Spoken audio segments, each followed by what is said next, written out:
취한 택시기사가 승객까지 태운 채 신호를 무시하고 교차로를 달리다 택배 화물차를 들이받았습니다.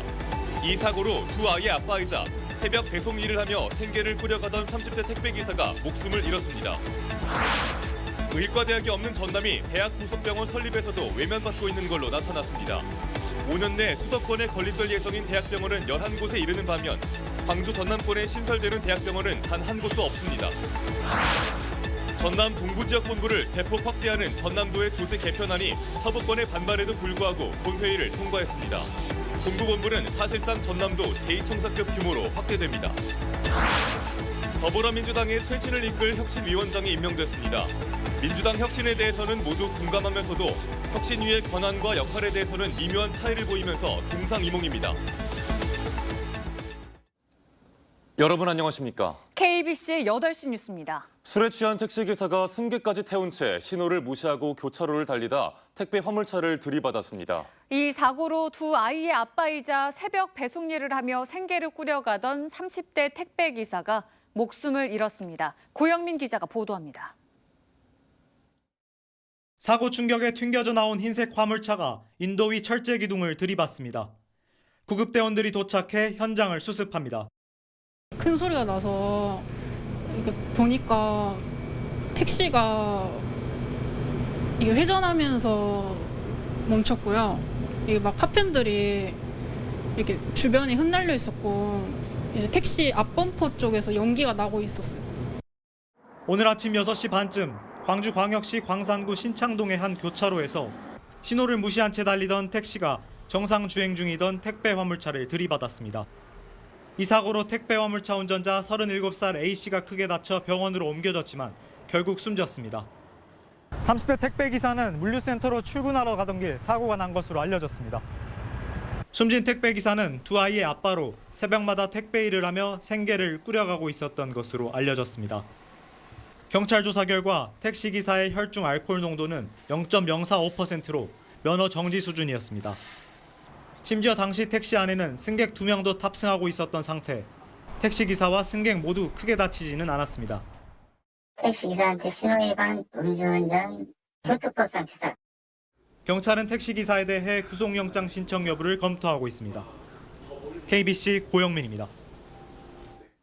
전국에서 유일하게 의과대학이 없는 전남이 대학 부속병원 설립에서도 외면받고 있는 걸로 조사됐습니다. 이로 인해 지역 내 중증 환자의 치료도 차질을 빚고 있어 의과대학 신설을 요구하는 목소리가 나날이 높아지고 있습니다. 박성호 기자의 보도입니다. 전남 182개 시민단체가 한자리에 모였습니다. 전남의 국립의과대학을 유치해달라고 촉구하기 위해서입니다. 국가는 국민 누구나 평등한 의료 혜택을 누릴 수 있도록 하여야 하며 이는 사는 곳이 다르다고 달라져서는 안 되는 문제다. 최근 20년 내 개설된 대학병원은 모두 16곳으로 9곳이 수도권, 경상권이 5건, 호남권은 단 2곳에 불과한 것으로 집계됐습니다. 특히 전국 광역지자체 가운데 유일하게 의과대학이 없는 전남은 암 전문병원인 화순전남대병원 한 곳이 문을 여는데 그쳤습니다. 상황이 이렇다 보니 전남의 중증 응급환자 전원율은 9.7%에 달합니다. 전국 평균 4.7%에 2배가 넘는 수치입니다. 매년 70만 명이 환자가 타 지역으로 이렇게 전원이 돼서 의료비만 하더라도 1조 5천억씩이 됩니다. 문제는 대학병원의 수도권 편중 현상이 계속되고 있다는 겁니다. 5년 내 수도권에 건립될 예정인 대학병원은 모두 11곳인 반면 광주 전남에 신설되는 대학병원은 단 한 곳도 없습니다. 외과, 내과, 소아과, 산부인과 안 그래도 부족한 필수 의료 인력이 부족하게 되는 현상들이 발생하게 되는 것이죠. 전남만의 독자적인 의료 인력 양성 체계를 갖추는 게 근본적인 해법이라고 생각합니다. 의료 인력이 전남에서 양성되고 부속 대학병원에서 수련한 뒤 근무할 수 있는 선순환 구조가 절실합니다. KBC 박성호입니다. 무더운 날씨가 이어지고 있는 가운데 폐지를 줍던 80대 노인이 열사병으로 쓰러졌습니다. 어제 오후 2시 15분쯤 광주광역시 박림동의 한 아파트 단지에서 수레를 끌며 폐지를 줍던 89살 남성이 쓰러져 병원으로 이송됐습니다. 당시 해당 남성의 체온은 40도까지 오르며 열사병 증상을 보였고 응급처치를 받은 뒤 회복해 다행히 생명에는 지장이 없는 걸로 전해졌습니다. 질병관리청에 따르면 지난달 20일부터 지난 14일까지 광주와 전남 지역에선 온열 질환자가 4명 발생했습니다. 오늘 광주와 전남 낮 기온이 30도를 넘어서며 무더운 초여름 날씨를 보였습니다. 오늘 낮 기온은 화순 32.8도를 최고로 곡성 석곡과 구례 32.6도, 광주 서구 32.4도 등을 기록하는 등 대부분 지역이 평년보다 3도 이상 높았습니다. 내일은 오늘보다 기온이 더 올라 광주와 담양 34도, 구례 33도를 보이겠습니다. 광주지방기상청은 다음 주 화요일쯤 비가 내리기 전까진 더위가 계속될 걸로 전망하고 있습니다. 경의선 철도에 전기 공급 장애가 생겨 호남선과 전라선 KTX 무공파호 열차 운행에 차질이 빚어졌습니다. 오늘 낮 12시 35분쯤 수도권 전철 경의선 철도의 전기 공급이 중단돼 낮 1시 반쯤 용산역을 출발해 목포역으로 향하는 KTX 등 열차 6대 운행이 3시간 반가량 지연됐습니다. 호남선 KTX 열차는 오후 5시쯤에야 전기 공급 장치가 복구돼 운행을 재개했습니다. 전라남도 동부지역 본부를 대폭 확대하는 전남도의 조직 개편안이 서부권의 거센 반발에도 불구하고 진통 끝에 도입해 본회의를 통과했습니다. 이로써 동부본부는 사실상 전남도 제2청사급의 규모로 확대됩니다. 이계혁 기자가 보도합니다. 전남도 조직 개편안 표결을 앞둔 도의회 본회의장. 목포 지역구 조옥현 의원이 낙후된 서부권의 모습을 담은 자작시를 발표하며 개편안 부결을 호소했습니다. 길 건너 철공소가 문을 열지 않았다. 현수 삼촌은 더는 힘들어서 여기서는 못 살겠다 하셨다. 할아버지, 제가 자꾸 팽이를 만들어 주라 했을까요? 이번 조직 개편안에 대해 목포와 무안, 영광 등 서부권 도의원과 기초의원 등은 정치 계산기를 두드린 개편안, 동서 균형 발전 훼손 등을 주장하며 거세게 반발했습니다. 하지만 결국 도의회 표결에서 찬성 44명, 반대 11명으로 조직 개편안은 통과됐습니다.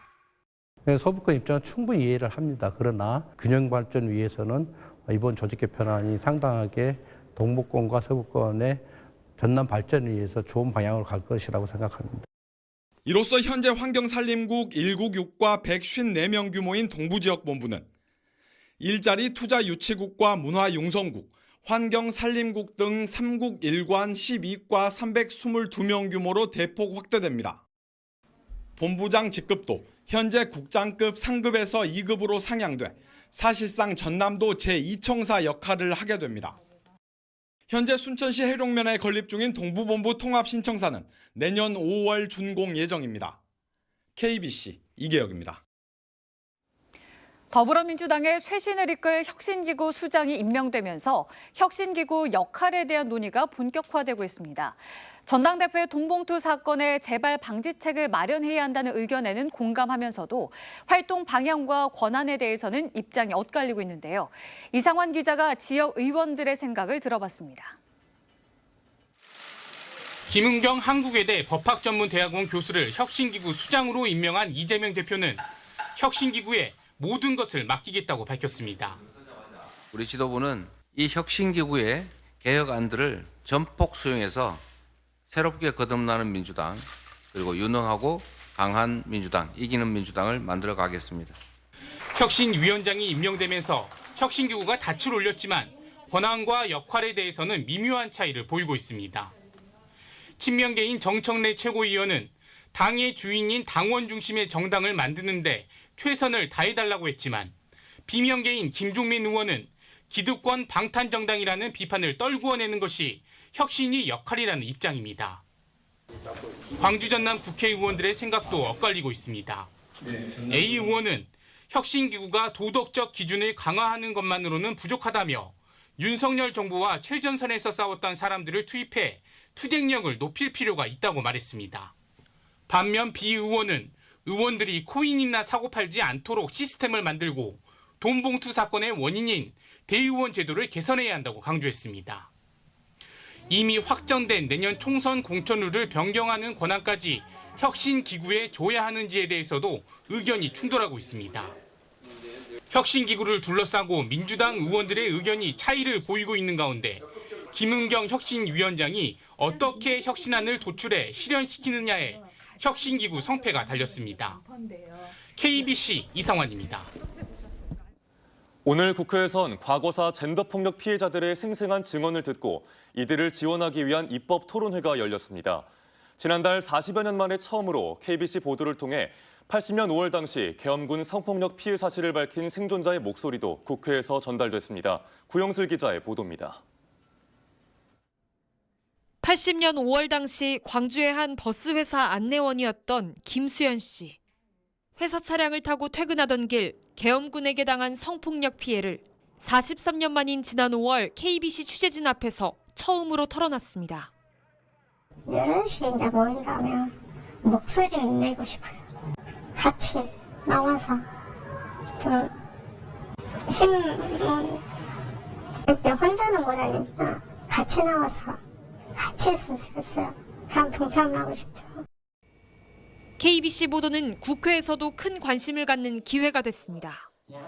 오늘 국회에서는 과거사 젠더폭력 피해자 증언과 입법 토론회가 개최돼 용기를 낸 김수연 씨의 증언은 KBC 보도 영상과 취재했던 기자의 목소리를 통해 전달됐습니다.